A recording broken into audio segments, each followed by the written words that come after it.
Nous sommes le 6 janvier 2025 et nous allons faire une analyse du Bitcoin. Je vous avais dit dans ma vidéo d'hier que le BTC allait monter et que les alts allaient à minima baisser. Donc c'est ce qui s'est passé dans la journée d'hier globalement. En tout cas pour les alts, ça a baissé un petit peu. Et pour le BTC, ben là, c'est en train actuellement d'essayer de break la résistance qui nous bloque depuis environ 2 semaines, hein, parce que c'est une résistance qui s'est formée ici depuis un petit moment. Là, on voit que là, ça agit comme un support ici. Voilà, on voit que ça agit comme un support. Et ici, on voit que ça agit comme une résistance. Donc ici, l'idéal serait que le BTC puisse break cette structure-là, ici, et après de pouvoir respirer un petit peu, parce qu'on voit sur le RSI qu'on est bientôt quand même sur une survente, donc il va falloir faire attention. Mais dans l'idéal, le scénario idéal serait de break cette structure ici pour pouvoir respirer ensuite et repartir à la hausse tranquillement. Donc pourquoi pas faire quelque chose comme ça. Donc ça viendrait break ici, buter sur cette résistance là, d'accord, et ensuite aller chercher des plus bas globalement ici, quelque chose comme ça ici, et puis repartir to the moon.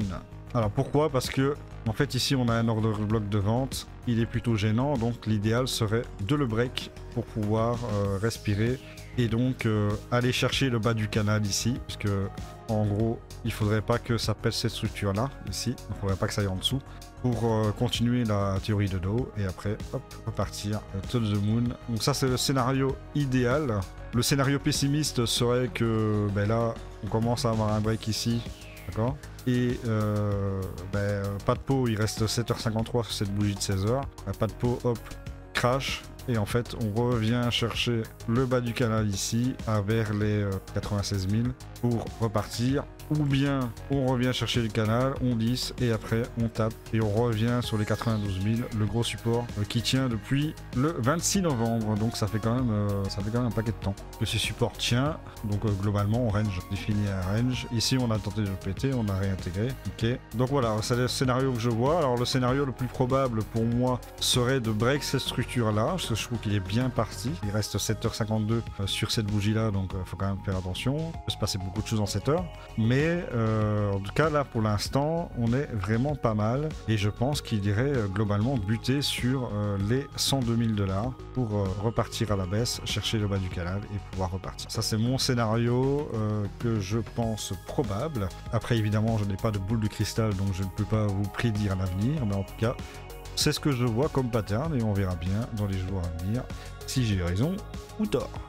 La Bitcoin dominance comme prévu monte, hein, puisque hier on était à peu près ici et on voyait que sur le RSI on était en survente. Donc nous avons la Bitcoin dominance qui monte, c'était tout à fait logique. À ce niveau-là, pas de surprise, on savait qu'il fallait investir sur le BTC à ce moment-là, puisque ça va être le moment du Bitcoin de pumper un petit peu. Ce qui correspond avec le fait que le BTC breakerait l'order block baissier. Donc sur le RSI, nous avons la survente. Donc pour l'instant, il est encore trop tôt pour un retournement. Donc il peut très bien passer cet order block là, ou à minima aller chercher ici, les 57,70% et ensuite redescendre. Mais en attendant, pour le moment, pour moi, c'est une Bitcoin dominance qui devrait soit continuer à progresser petit à petit pour ensuite baisser, ou alors c'est une Bitcoin dominance qui va légèrement latéraliser en montant et après repartir à la baisse. Donc ça c'est les deux scénarios. À savoir qu'ici sur le MACD, nous avons également les deux moyennes qui vont commencer à break et donc ça peut être un signal d'achat. L'achat devrait apparaître. Donc attention à ce niveau-là. Et nous avons le train wave ici qui est au plus bas également. Donc pour le moment, pour moi, la Bitcoin dominance devrait continuer à soit latéraliser en montant, soit en grimpant un petit peu et ensuite en crachant pour laisser les alcools respirer. Concernant le Total 3, eh bien, je suis toujours convaincu que les alcools vont baisser. Pourquoi? Pour plusieurs raisons. La première raison, c'est qu'on voit qu'on est sur un récit en surachat. Et la deuxième raison, c'est qu'on est sur une résistance, ici. Donc là, ça fait quelques moments qu'on est sur une résistance. On est actuellement sur les 0,618 du retracement de Fibonacci, d'accord. Et ici, on voit que c'était un support qui a tenu un petit moment. Et là, on voit que ce même support est devenu une résistance. Donc pour moi, on ne le passera pas parce qu'on n'a plus de jus au niveau du RSI. Plus trop en tout cas. Et le souci, c'est que comme la Bitcoin dominance va monter, bah, du coup, pour moi, je pense qu'on va baisser et aller rechercher des supports précédents. Donc le support précédent c'est 993 000 à 0,5 de Shibo et les 0,382 à 960 milliards de dollars. Ici, voilà. Donc pour moi, je pense que les AD vont commencer à baisser un petit peu et il va y avoir la BTC qui va monter. Donc pour le moment, je pense que acheter du BTC serait le meilleur move à faire. Bien que je vais quand même trader les alts en faisant du short, parce que j'aime bien. Et ça n'engage que moi.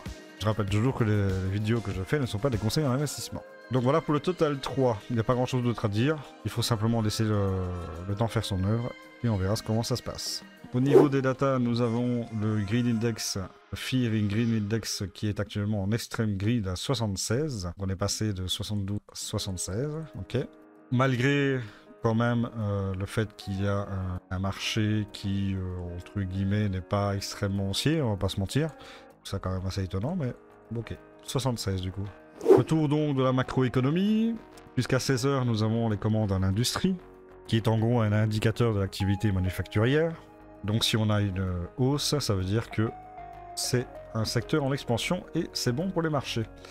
Indice de prix en Allemagne préliminaire. Donc ça c'est pas mal pour anticiper l'inflation. Bon, c'est préliminaire, donc pas le truc de fou qui va arriver. 10h30, nous avons le PMI des services en Angleterre. Donc un PMI qui est au-dessus de 50, c'est positif. En dessous de 50, c'est négatif. Et à 10h et 9h50, nous avons les IDA des services européens et français. Si c'est en dessous de 50, c'est pas très bon. Et si c'est au-dessus de 50, et bien du coup, c'est bon. Là, actuellement, ici, nous avons eu des statistiques plutôt mauvaises pour ces deux trucs-là. Donc, grippe l'Europe. Donc, espérons que ça va être au-dessus de 50. Si c'est en dessous, bah, c'est toujours la merde, clairement. Concernant l'alcool season, nous sommes toujours à 55. On n'a pas bougé, on est toujours à peu près au milieu, légèrement dessus.